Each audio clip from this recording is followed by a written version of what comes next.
There are people that are still struggling with all this deliverance mindset. Because they have taught them about the blood moon. They have taught them about all those useless, they are not even in the Bible. They're extra biblical stuff. And they are sounding very loud in this nation. And from America, it's going all over the world. Africa has been colonized by this nonsense. I'm telling you. All the deliverance experts in Africa learned from people like Rebecca Brown in America. Those are the people that brought all this deliverance nonsense. Ashmodi, Ashtaroth. Some of you won't know them. Please don't know them. Please, I beg you, don't look for them. Ashmodi, Ashtaroth, Semiramis, Incubus, and Succubus. I don't know where they got all of that from, because you can't find any of it in the Bible. And they sold it to Africa. And you know, Africans, when you sell something to them, they now take it and amplify it. They improve on it and create different versions of it. You see people walking and looking around. They tell you there are cobwebs. Cobwebs. It says spiritual backwardness. Cobwebs?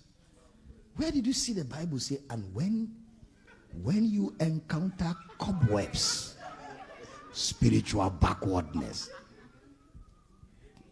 And those things are preached, and a lot of people's mindset, that's all it has.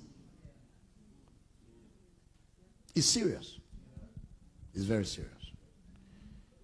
Falsehood. And it sells very fast because they use narratives that you are familiar with.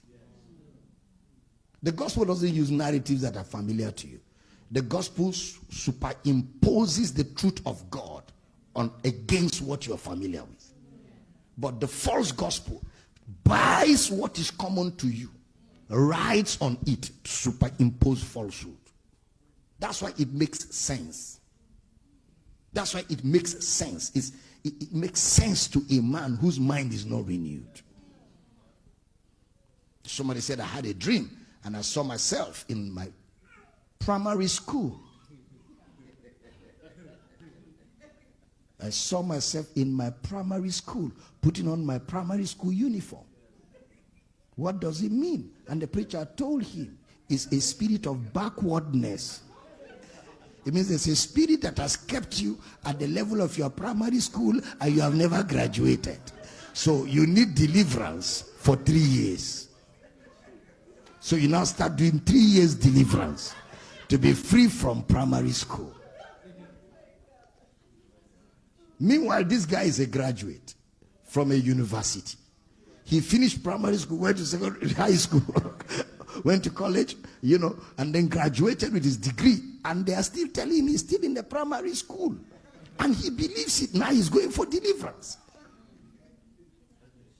It affects your mental health. That's why I said the kind of church you attend determines the quality of your mental health. And I'm very serious about it. It affects the way you think, and it affects the way you function. So we need to preach this gospel more than ever before. We need to be more aggressive than we are. Because Jesus died for this. And we are partners with Jesus in ensuring that men come to the knowledge of this truth. Glory to God. God's power is available to you. God's power is available to you.